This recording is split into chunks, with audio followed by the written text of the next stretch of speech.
Hi! Hello mga ka-eco-friendly, mga ka-eco-lover dyan! Isang makakalikasan na araw po sa inyo lahat.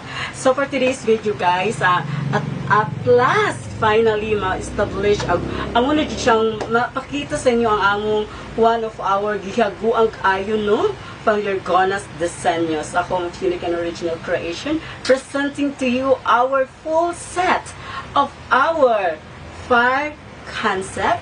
This is made again from recyclable materials. So as you can see guys, no, so medyo grabe kayo ni siya kakuan. Effort at the same time, the time and effort nga mo gi-insert ani nga mo forma lang jud siya ani nga cushions. Again, this is our full set of our fire elements, no. So na hiwala ba siya fire elements, but this time amo na siya gi-stylean of a gown type.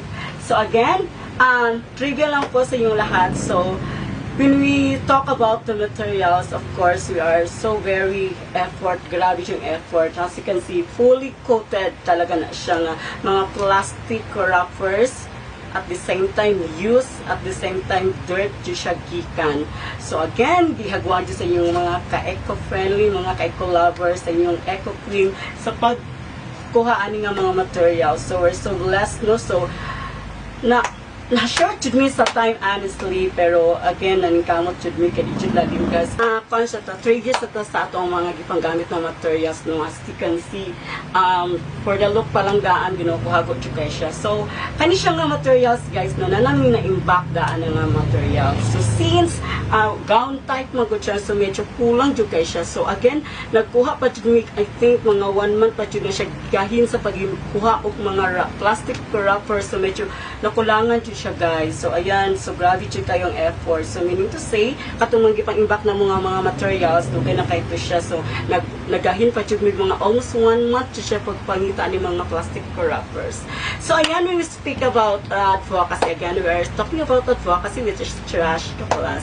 So I would like to say kung pala siya, no, kanang unta food, no, kung napunta advocacy just like pageant. So na yung advocacy ang mga candidates. So again, unta di lang siya ingon nga just for requirements, but of course is our responsibility nga i-continue po siya.